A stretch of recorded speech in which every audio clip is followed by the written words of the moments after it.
Brilliance Audio presents Misadventures with a Country Boy by Elizabeth Hayley, performed by C.J. Bloom and Teddy Hamilton.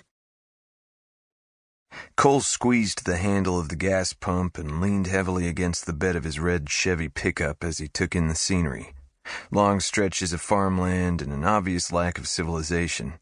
It didn't matter that he was 1,000 miles from home. Somehow the Kansas landscape too closely resembled the small Georgia town where he'd grown up. He sure as hell hadn't driven 18 hours straight for a reminder of the place he'd left. Shaking his head slowly, he didn't know what he'd find in Oregon, or any place after it, but he knew it wouldn't be any place like this. He grabbed the brim of his cap and pulled it farther down to block the sun, and then he closed his eyes. A few more hours and he'd give himself the break he desperately needed and allow himself a night of rest. He thought back to 2 years ago, when he'd been overseas, wondering how he'd been able to do some of the things that had seemed so easy to him then. Staying awake for days at a time, walking miles with 50 pounds of gear on his back. Maybe it was the adrenaline, or maybe it was the fact that it was his job that had made it all feel so natural. But now, as he pinched the bridge of his nose and clenched his eyes shut even harder, all of that seemed foreign, like he'd been remembering a movie he'd seen instead of a past he'd lived. When he felt the gas pump shut off, Cole returned the nozzle to its holder and fastened the gas cap. Then he headed into the convenience store.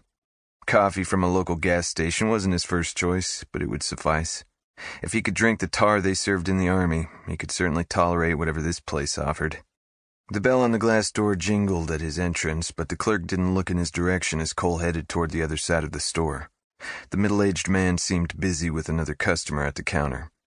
Cole poured himself a cup of black coffee and took a sip, wincing when the scalding liquid hit his tongue.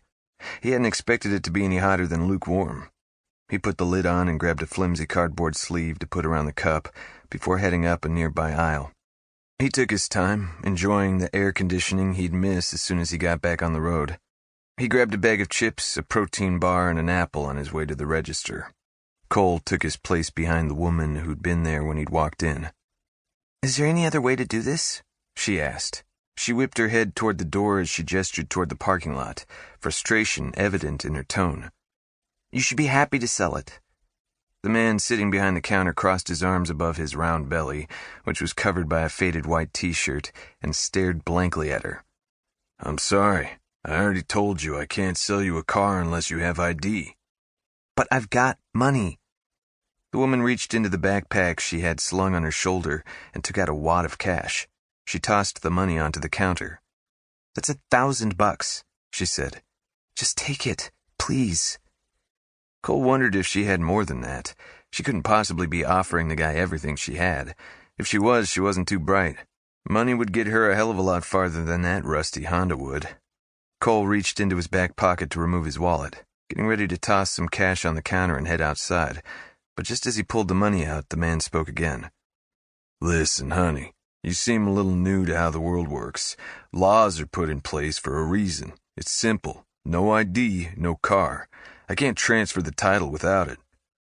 Now the man's palms were on the counter as he used it to push himself up so he towered over her. The way the man used his size to intimidate a female flipped a switch in Cole he couldn't shut off. So he slipped the $5 back into his wallet and waited. The last thing he wanted to do was get involved. He had his own problems to deal with. He didn't have the desire to deal with someone else's, but he also couldn't leave without making sure the woman was okay. "Fine." She snatched the wad of cash from the counter and tossed a few dollars at the man to pay for the items she'd brought to the register. Then, after grabbing the bags, she turned abruptly and shoved open the glass door. After she exited the store, Cole watched her turn left and disappear out of sight. He wondered how she'd even gotten to Kansas. She obviously didn't have a car, or at least one that worked. He craned his neck toward the door, hoping to see where she'd gone, but he couldn't. "Women." The man shook his head and rolled his eyes.